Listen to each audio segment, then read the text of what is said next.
Okay, today we are going to be looking at some practice documents for your DCA, which will be on Friday. The question that we're trying to answer with our DCA is, how did people in the 14th century react to the Black Plague? So we're going to be looking at this from the perspective of the 14th century, not necessarily what we know now. So when we're reading a document, when you're doing your DCA, the first thing I want you to look at is your source. So we can see our source here is Stefano Buoniati, and he was a politician active in the 1370s recalling the bubonic plague. So what we can know about this guy is he was a politician, someone who was voted in by the people. He was alive in the 1370s, and he's recalling the Black Plague, which means he was there when the plague happened. He lived through it, which will be important to determine if we can trust him. Okay? After we've looked at our source, we can go down and look at the questions to try to figure out what are we going to look through, what are we going to try to find in our reading. So question 1 is, which of the following is our author's purpose? Is he trying to blame other people for the spread of the disease? Is he trying to explain how people got the disease? Or is he describing the fear gripping the people living in the affected areas? We can go ahead and read through to see if we can figure out which of those is our author's purpose. The following document is an account of when the bubonic plague ravaged the city of Florence in 1348. In the year of our Lord, 1348, there occurred in the city of Florence a great pestilence, or plague. And such was its fury and violence that in whatever household it took, whosoever took care of the sick, all of the carers died of the same illness, and almost nobody survived beyond the 4th day. Neither doctors nor medicine proving of any use, and there appeared to be no remedy, which means cure. Such was the fear that nobody knew what to do. When it caught hold in a household, it often happened that not a single person escaped death.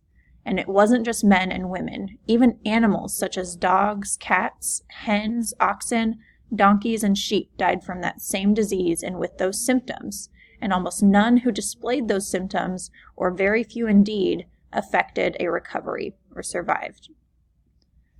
The symptoms were as follows. Either between the thigh and the body, in the groin region, or under the armpit, there appeared a lump, and sudden fever, and when the victim spat, he spat blood mixed with saliva, and none of those who spat blood survived.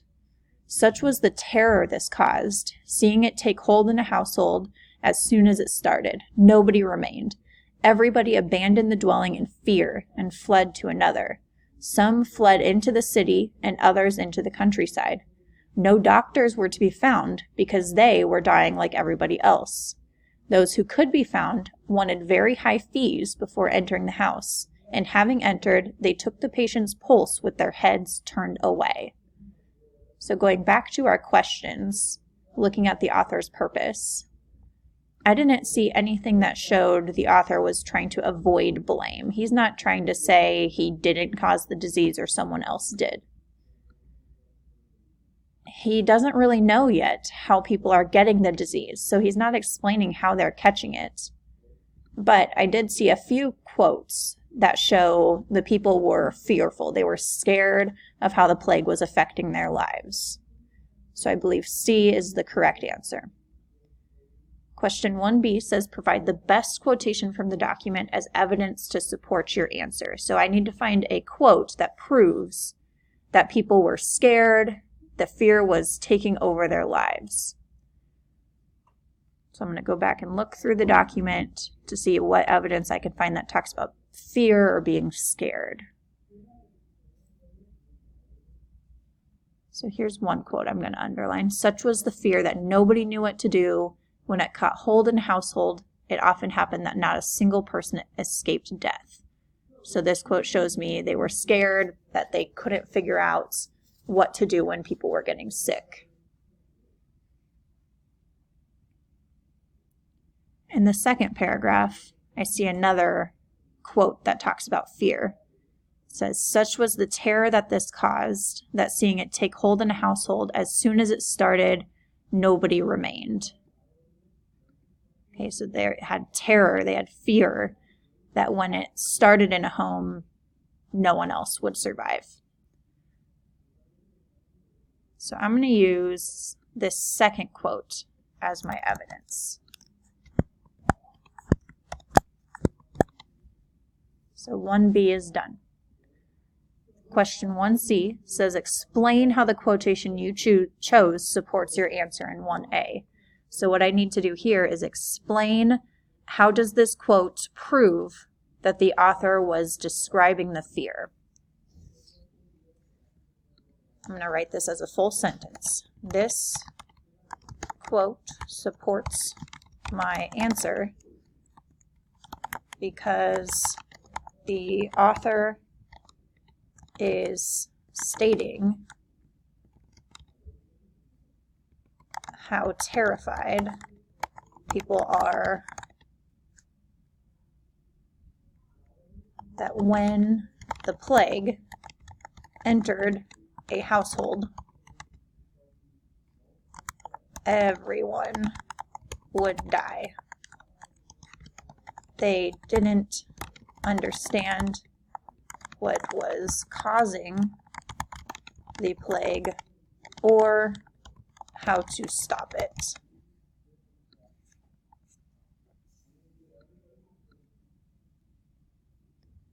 Okay. You can pause the video here to make sure you have answers 1A, B, and C answered. You can go back to listen to the video earlier if you need some reteaching. I'm going to move on to question 2. Would a person in Florence, that's in Italy, in the 1370s consider the information in this document reliable?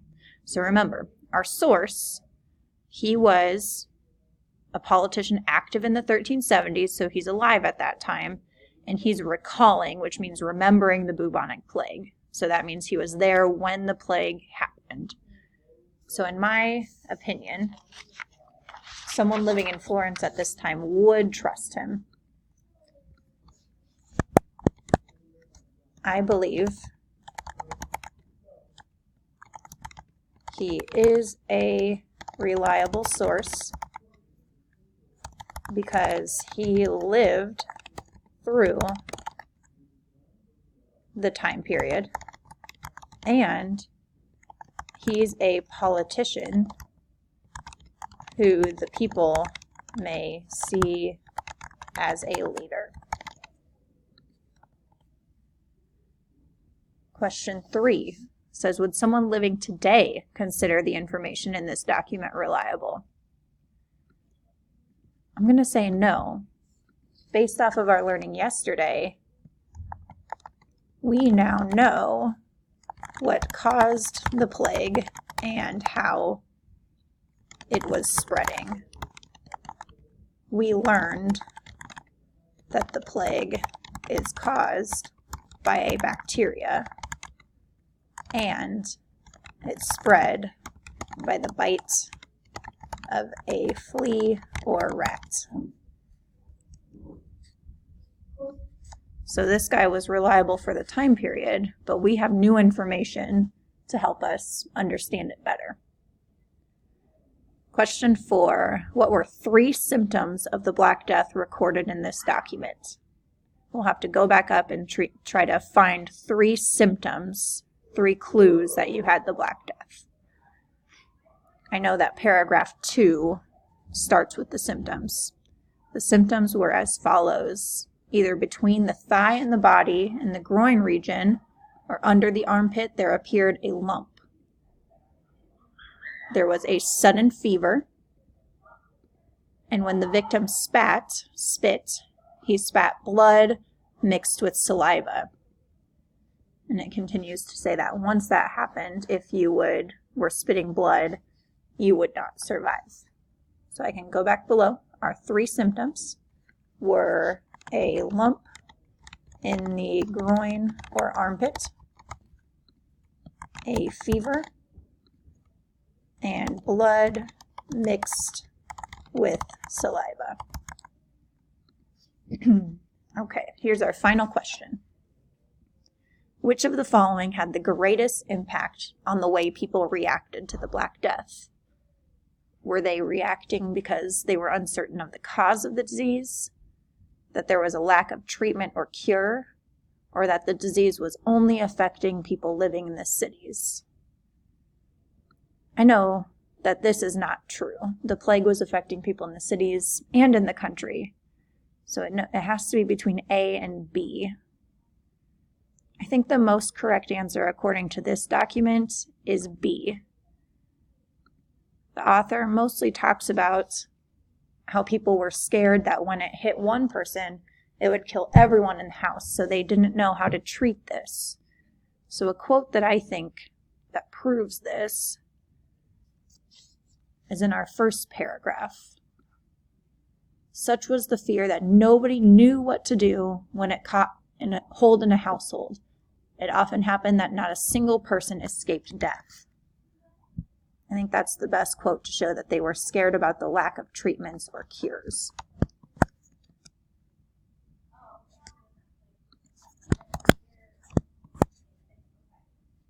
How does the quotation support your answer?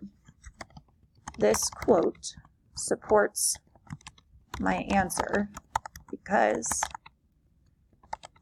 the author is describing how scared people were that they had no way to treat the plague. Once the plague struck one person in your home, it was likely that everyone was going to die. This caused people to panic and run away. And we're done. Practice DCA number 1 is completed. In our practice, we used close reading to find evidence to support our answers, and we were able to explain in our own words how those answers supported our response.